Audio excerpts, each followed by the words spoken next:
Hi, welcome to the Binman Podcast. We know that the Christian life can be hard to figure out, but we believe that everyone should know the next step for making their spiritual life more important to them. I'm Pops. I'm Dave. And I'm Bob. We've called this series Why You Can Trust the New Testament.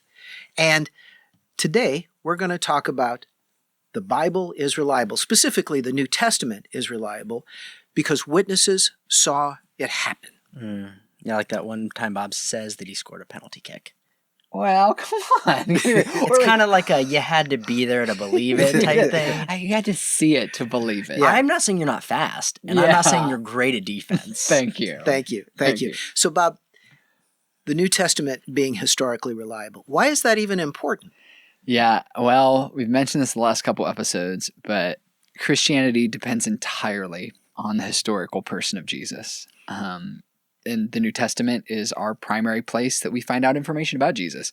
So if the New Testament isn't reliable, we don't really have an objective historical way to know what Jesus said or know what Jesus did, or we can't really establish, was Jesus God? What did he teach? Or what did his followers do and teach? Whew, that would be rough. So how are we going to go about that? I mean, those are all worthwhile things, but is there a way to determine if the New Testament is historically reliable? Yes. There we go. Well, that's great. Yeah, close down shop. You want more? What do you want from me? Come on. The past two episodes we spent, the conversation around the accuracy of the manuscripts themselves, because that's where you got to start, right? With what you actually have in your hand before we even get to the authorship. You got to ask of the manuscripts we have, these copies through time, based on volume, accuracy, etc. Where are we at? So listen to the first two episodes for kind of that context and conversation. But then you have to ask and assess, what about the truthfulness of the authors, of the writers themselves, or of the witnesses themselves? Yeah, that's so what this I wanna know episode we're about. going to be doing that. Reliability of the New Testament writers. Yeah, and I love that. And the way Dave has been breaking this down for each episode, I love the fact that he makes it simple. Number one, can you trust the manuscripts? Today, we're going to determine, can you trust the authors? Yeah. And we're going to... So how do you do that, Dad? So how do you determine if the authors are trustworthy? Yeah, and the way we're going to do that is we're going to answer 4 questions. Do the New Testament authors contradict each other? Number 2, were there a sufficient number of witnesses that were the authors? Okay, were there a sufficient number of them to accurately record? Were the witnesses, the writers, truthful in what they wrote down? And then, of course, lastly, were they prejudicial? Was there a reason why these authors, these writers, would want Jesus to resurrect? Yeah. Okay? So first off, let's talk about the New Testament authors, especially the gospel writers. Okay? Did they contradict each other? I'm going to take that one. The gospel writers don't contradict each other. Okay. Now, anyone who reads the 4 gospels will see that they are different. Yeah. They are not just identical verbatim 4 times over, even though there is significant overlap in each of them. There are minor, even easily reconcilable discrepancies on some certain points and certain details in the midst of these gospel accounts. But that's also to be expected if these accounts are authentic and independent witnesses, right? Sure. You think of witnesses in a courtroom, right? Sure. That there may be slight discrepancies, but those are reconcilable, and they really are. And each author includes some early and unique material that only eyewitnesses would know. So such as things like blood and water coming from Jesus's pierced side, right? You think of John 19, or the bloody sweat of Jesus in Luke 22. On the other hand, if the Gospels were identical, we would actually suspect collusion, and we would discount it. We would be suspicious if they were word for word identical and saying that they were totally independent. Yeah. Let's give you an example of this.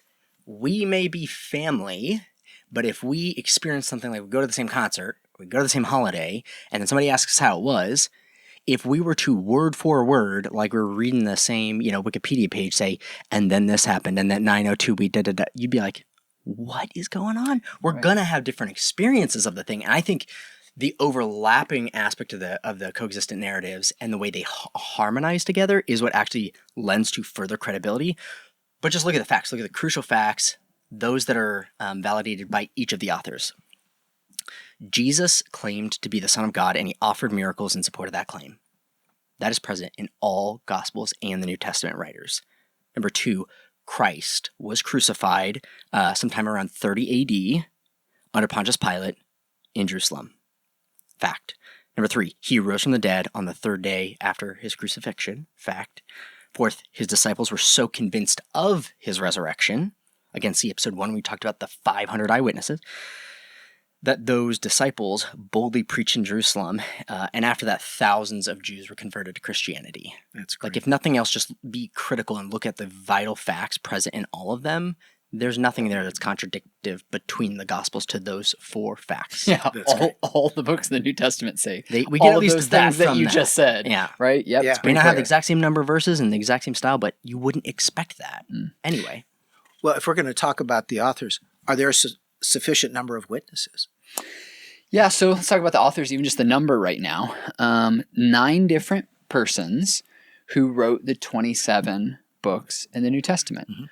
All of these authors were eyewitnesses to historical events, or they were supervised by eyewitnesses of the events that they're recording. So when it comes to the resurrection, for instance, so we might harp on the resurrection a few times because that's like the most critical moment. We would only need one witness, Yeah. right? To tell us and to testify and to be an eyewitness of like, hey, this happened, but we don't. We actually have 6 independent sources for the resurrection. Matthew, Mark, Luke, Acts, right, which is a 2-volume work, John, Paul, and Peter, right? They're all testifying to the truthfulness that Jesus rose from the dead, right? All of their books were written within about 20 to 40 years or so, one generation after the resurrection, and there's no question that they recorded actual historical events. So Paul wrote in 1 Corinthians 15, this is one of my favorite chapters to talk about the reliability of the New Testament. It's written really early on, Paul's letter, 1 Corinthians chapter 15, and he says, guys, there's more than 500 eyewitnesses who saw Jesus alive after he rose, and most of them are still alive and confirm this testimony. That's so great. Sufficient number of witnesses? Yes, I for sure think we do. Right. Yeah. So we've got the witnesses don't contradict each other. We have really an overwhelming number of witnesses for that particular time for an ancient document. Were the witnesses truthful? Yeah, I mean, we have no reason to suspect that they were not, and not just no reason to suspect. We're talking about these writers. We're talking about apostles. We're talking about followers of Jesus who, with what we have in the Word, created the greatest ethic the world has ever known. There is no proof existent in scholastic criticism. I'm just saying words at this point. Sure. There's no proof that the New Testament writers ever lied in their writings, or that they ever deliberately falsified the facts. But maybe more importantly, all the apostles except for John, who were martyred, died for what they wrote. So hear me when I say we're not talking about just because you die for something you believe in, it's intrinsically true, right? I'm thinking of like kamikaze pilots or jihadi bombers or something. You can die for something that's false. Right. What I'm saying is no sane person dies for what they know to be false. Yeah. If they're like, oh, I know Jesus didn't actually rise, but I'm still going to die for it. Yeah. If you reflect on that point, if you were a if you're especially a first-hand account or eyewitness, you would not die. What's the agenda? It's not like all of them became cajillionaires. There was no gain by doing this. What we're saying is basically all of them but one were martyred for this thing. Yes. I'm sorry, Yes. but I've never seen a crime movie where at least one person doesn't break because like, well, I don't want to go to prison, and that's just prison. Right. We're talking about people literally being martyred, and a lot of them in horrific and brutal ways. Like That's right. And that totally tells me there's a life and a character there that says like, yeah, I'm going to think that they're probably truthful. Yeah. you have no reason to suspect not, especially when we talked about forensic evidence. See the first episode of this series. Yeah. Yeah. Let me take the 4th question. There's absolutely no, and by the way, I'm going to take it because you basically led me right to the edge of the water. And the Welcome to the water. And the 4th question is like, is there any evidence that these writers or apostles were prejudiced to believe in a resurrected Jesus? Yeah. Are they prejudicial authors, and that's why they would have made it up? Yeah, and then, let's just think about that for a second. Was there any predisposition for these frightened, scared, skeptical disciples who are hiding in a room to want to believe that Jesus resurrected? Yeah, after the supposed Messiah had just died shamefully and publicly in front of hundreds of people. Yeah, yeah. So here they are hiding. Well, let's look at what Luke wrote in 24:11. He says, the women see the empty grave. Jesus is risen. They run back to them to tell them that Jesus is risen. And what was their response? They don't believe him. Let me give you another example that everybody knows about. The Caravaggio painting, Fingers in the Wound, Doubting Thomas. You know, you were Expert at stealing your thunder. I'm tracking with he loves, Doubting Thomas. He's a perfect example. Yeah, he The is. other disciples say, look, we saw the risen Lord. And what does Doubting Thomas say? I will not believe until I put my hands into his wounds. Isn't that amazing? We do that a lot, don't we? Yeah, we do. We do. So here's, I guess, the thing to take away from this. Why would they say that Jesus resurrected unless it really happened? There was no predisposition to this.